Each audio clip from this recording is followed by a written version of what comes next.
Welcome back to my channel. నేను మీ అను. పొద్దుగాల పల్లెటూర్లలో వాతావరణాన్ని అట్లా చూస్తూ ఉండిపోవచ్చు అబ్బా. మేమైతే మా అమ్మ వాళ్ళ ఇంటికి వచ్చినాం, చాలా రోజుల తర్వాత మళ్ళీ వచ్చాం.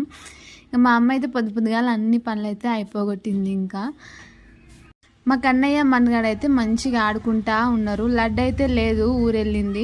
హాలిడేస్ కదా వాళ్ళకి, అందుకని కన్నయ్య రాడానికి అని చెప్పి ఊరైతే వెళ్ళింది. కన్నయ్య వచ్చిందని తెలిసినాక ఆ ఊరు దగ్గర అమ్మమ్మనైతే అసలు ఉండనిస్తలేదంట, ఏడుస్తూ ఉందంట. వస్తుంది ఇయ్యాలను రేపు లడ్డు కూడా వచ్చేస్తుంది. ఇంకా వీళ్ళు ఇప్పటికైతే ప్రస్తుతానికి మనగాడు కన్నయ్య అయితే ఆడుకుంటా ఉన్నారు.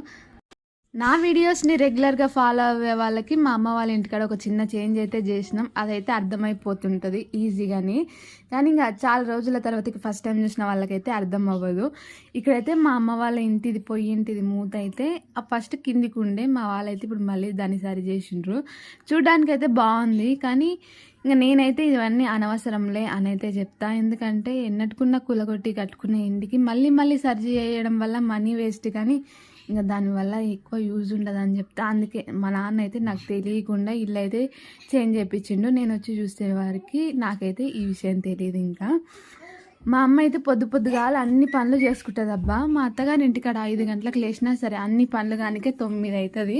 కానీ మా అమ్మ 6 గంటలకు లేచి 7 గంటలకల్లా అన్ని పనులు ఈజీగా చేస్తుంది. అట్లా అని చెప్పి అన్నీ చేయదని కాదు, అన్నం కూర వండి ఆడేస్తుంది అన్నట్లు ఏం లేదు, అన్నీ చేస్తుంది. అన్నం కూర మా కోసం టిఫిన్ చేస్తుంది, అంబలి కాస్తుంది, మా నాన్న కోసం ఛాయ్ పెడుతుంది, వేడి నీళ్ళు పెడుతుంది. అన్ని పనులు ఒక్కతే చేసుకుంటుంది, కానీ ఎందుకు ఏమో టకా చేసుకుంటుంది. మరి ప్లేస్ తక్కువ ఉన్నందుకో ఎందుకో మా అమ్మ చేతిలో అయితే ఈజీగా తొందర పనులు అయితే అయిపోతాయి అబ్బా.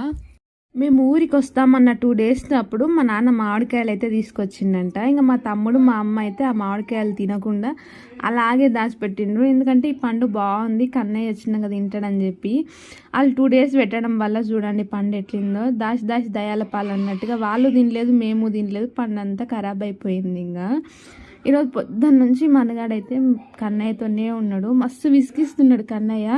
అయినా సరే ఓపికతో ఎంత మంచిగా తయారు చేసిందో చూడండి. కన్నయ్యకైతే నేను స్నానం చేయించిన, కానీ తను కూడా చేయిస్తా అని చెప్పి స్నానం చేయిస్తూ ఉంది. ఏదో కన్నయ్య మంచిగా ఉన్నప్పుడే కన్నయ్యని పట్టించుకుంటారు అన్నట్టు కాదు. మా మనవాళ్ళు అయితే మా కన్నయ్య బాత్రూమ్ కూర్చున్నప్పుడు కూడా వాడి దగ్గరికి అయితే వస్తారబ్బా. వాడు టాయిలెట్ చేసినా ఏది చేసినా దగ్గరుండి అయితే చూసుకుంటారు. మనవాళ్ళు చిన్న ఉన్నప్పుడు కూడా నేను కూడా ఈ పిల్లలు చేసినంతగా వాళ్ళకైతే నేనైతే అస్సలు చేయలేదబ్బా. మా కన్నయ్య అంటే మాత్రం ఎక్కలేని ప్రేమ.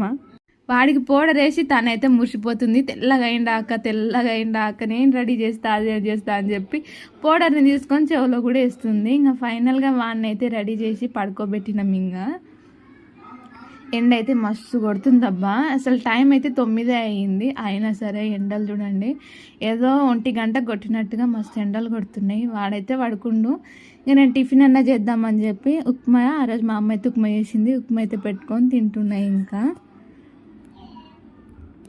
మా కన్నయ్య ఎట్లాగో పడుకున్నా కదా అని చెప్పి నేను కూడా తినేసి పడుకున్నా. కరెంటు పోయిందబ్బా.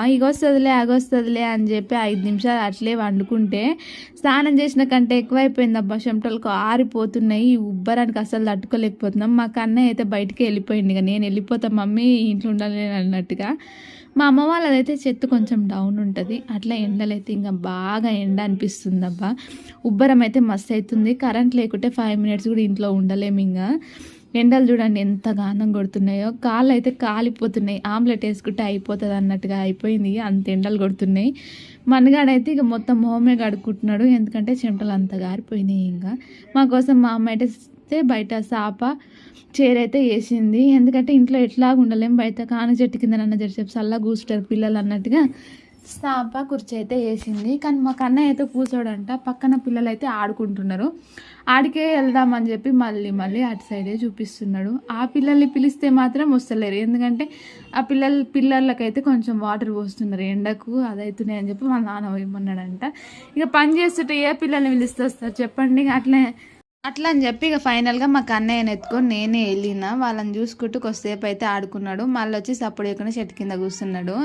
ఇక ఈ ఎండలకైతే రాగి జావా అంబలి లేకుంటే అయితే అస్సలు ఉండలేము, మస్తు ఎండలు కొడుతున్నాయి. మీరు కూడా అంబలి అయితే ఖచ్చితంగా తాగండి. మా అమ్మ అయితే రోజు కాస్తుంది. ఇక నేనైతే ఒక గ్లాస్ అంబలి అయితే పోసుకొచ్చుకొని చెట్టు కింద కూర్చొని తాగుతున్నా. మా వానికి తాపితే అస్సలు తాగుతలేడు. ఇంకా ఈ ఎండకాలం అయితే ఐస్ క్రీమ్ అయితే పక్క వస్తుంది అబ్బా. మా ఊర్లోకి వచ్చి అందరికి ఆశ పెట్టిపోతుంది. ఇంకా మా కన్నయ్య కూడా తింటాడంట. ఫైనల్గా తింటా అని వాడు కూడా చేతిలో పట్టుకుండు. మా అమ్మ అయితే తీసుకుంది, కానీ ఫైనల్గా మనకి ఓన్లీ ఆడుకోవడానికే ఇచ్చినాం, తినడానికి అయితే ఇవ్వలేము. ఇంకా కొద్దిసేపు పట్టుకొని ఆడుకుంటే వాడికి అదో సాటిస్ఫాక్షన్. ఇంకా పల్లెటూర్లలో ఇట్లా అరుగులు అవి వెనకట్టుకుండేటివి, కానీ ఇప్పుడు చూడండి మెట్లే అయిపోయినాయి. ఇంకా ఐస్ క్రీమ్ ఎట్లాగో తింటలేము కదా అని చెప్పి మా అమ్మ అయితే మా కోసం మళ్ళీ బయటికి వెళ్ళి కూలింగ్స్ అయితే తీసుకొచ్చింది. అంటే బాదం మిల్క్ స్ట్రింగ్ అయితే తీసుకొచ్చింది. బాదం మిల్క్ అనేది మంచిదేనేమో, కానీ స్ట్రింగ్ అయితే మంచిదో కాదో నాకైతే తెలియదు అబ్బా.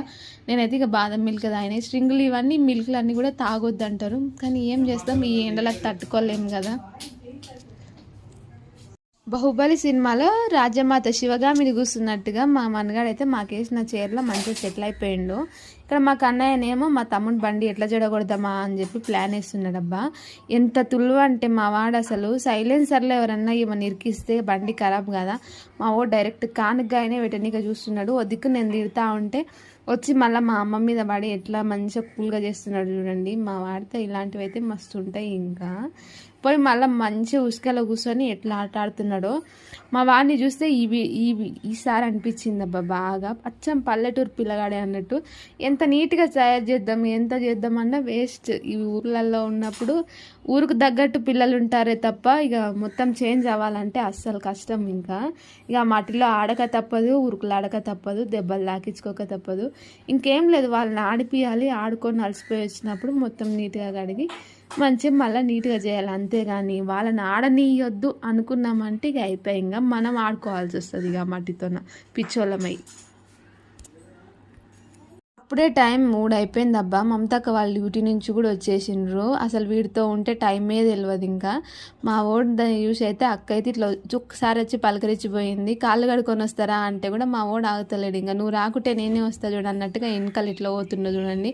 లాస్ట్కి తొందరగా కాళ్ళు కడుకొని ఇంకా అక్కనే రావాల్సి వచ్చింది. మా వాడు చేసే పనులకి ఇంకా అవతల వాళ్ళే కాంప్రమైజ్ కావాలి, కానీ వీడు మాత్రం కాంప్రమైజ్ కాడబ్బా. అయినా వీని క్యూట్ మాటలకి వీని మంచిగా పిలుస్తూ ఉంటే ఇంకా అవతల ఐస్ అయిపోవాల్సిందే. ఇంకా హాయిగా పడుకున్నాడు చూడండి, అలసిపోయిండు ఆడి ఇంకా మంచిగా హాయిగా పడుకున్నాడు. ఈరోజు అయితే అంగడి ఉండే, ఇంకా మా తమ్ముడు అయితే సంతకెళ్ళి కూరగాయలు తెచ్చిండు. వీటిని అయితే మా అమ్మ చదువుకుంటుంది. మా వాళ్ళు వేసిండనుక ఇంకా అయిపోయా, మొత్తం ఇల్లంతా పుంటికూరనే ఉంటుంది. ఇంకా అందుకే వాడు పడుకున్నప్పుడే పనులు అయితే చేసుకుంటుంది. బయటికి వెళ్ళి చూస్తే మాత్రం ఆ రోజు అంతా ఎందుకేమో వాతావరణం అంతా బ్లూ కలర్ అయిపోయింది అబ్బా. మస్తు అనిపించింది. ఇంకా మా ఊర్లో లైట్లు అన్నీ వెలిగిపోతూ ఉండే, వీధి లైట్లు అన్ని లైట్లతోనే మా ఊరైతే మస్తు వెలిగిపోతూ ఉంది. ఎవరి పుణ్యమా తెలియదు కానీ మా ఊర్లో అయితే మస్తు లైట్లు పడ్డాయి అబ్బా. అన్ని లైట్లను చూస్తూ ఉంటే అట్లా మంచిగా అనిపిస్తూ ఉంది. ఇంకా మా వాళ్ళు అయితే బారకట్ట ఆడుతున్నారు. నేను కూడా వెళ్దాం అనుకున్నా, కానీ మా నాయన మైసూర్ బొండలు తెచ్చిండు. ఇక అవి తినకుండా అయితే నాకు పోవాలనిపించలేదబ్బా. అక్కడ వద్దకు పోవాలనిపించినా సరే ఇక్కడ తినాలనిపిస్తుందని చెప్పి అవి అయితే తిని వెళ్దామని నేను కూర్చునే వరకు అక్కడ ఆట కూడా అయిపోయింది. ఈ మైసూర్ బొండలలో అయితే అది తినడమేమో కానీ ఆ చట్నీ కవర్ ఇప్పనీకనే నాకైతే గంట పట్టింది. ఉన్న ఓపిక అంతా అన్నీ నశించిపోయింది. ఇంకా తినాలన్న ఉత్సాహము ఆనందము అన్నీ పోయినాయి అన్నీ. పొద్దుగాలైనా లేదంటే నైట్ టైం పడుకునే టైంలో అయినా ఆయిల్ ఫుడ్ అయితే అస్సలు తినకూడదు. కానీ ఏం చేస్తాం, కొన్నిసార్లు చూసినామంటే అయిపోయాయి. ఇంకా తినేదాకా మనసు అయితే అస్సలు ఒప్పదబ్బా. కానీ ఈ మైసూర్ బొండల్లో ఏమో మొత్తం లోపల పిండే ఉంది. ఏడ తెచ్చిండేమో మా నాన్న, పైన ఏదో ఆడకడక కాలింది, లోపల మొత్తం పిండి అట్లే ఉంది. ఇంకా అదే ఓ లడ్డులాగా అయిపోయింది. ఆట అంతా అయిపోయినాక పోయి ఆడండి ఎలా ఆడండి రా అంటే వాళ్ళకి ఆడాలన్న ఉత్సాహం కూడా దొబ్బింది. ఇంకా మా ముఖాలు మేమే చూసుకొని నవ్వుకోవడం తప్ప ఆడేం మిగిలేదు. ఈ ఆటలో అయితే మా మనగాడే ఓడిపోయిందంట లాస్ట్లో. అన్నీ పండయి అందరు లేచినా సరే మా వాడు మాత్రం ఒక్కటి కూడా పండు కాకుండా అన్నీ బయటనే ఉన్నాయంట. అయినా సరే ఎంత హ్యాపీగా నవ్వుతూ ఉన్నాడో చూడండి. ఇక ఫైనల్గా ఇంటికి వచ్చి అన్నం పెట్టుకొని తినేసి ఆ రోజు అయితే పడుకున్నాం. ఇంకా ఈరోజు వ్లాగ్ అయితే ఇంతే.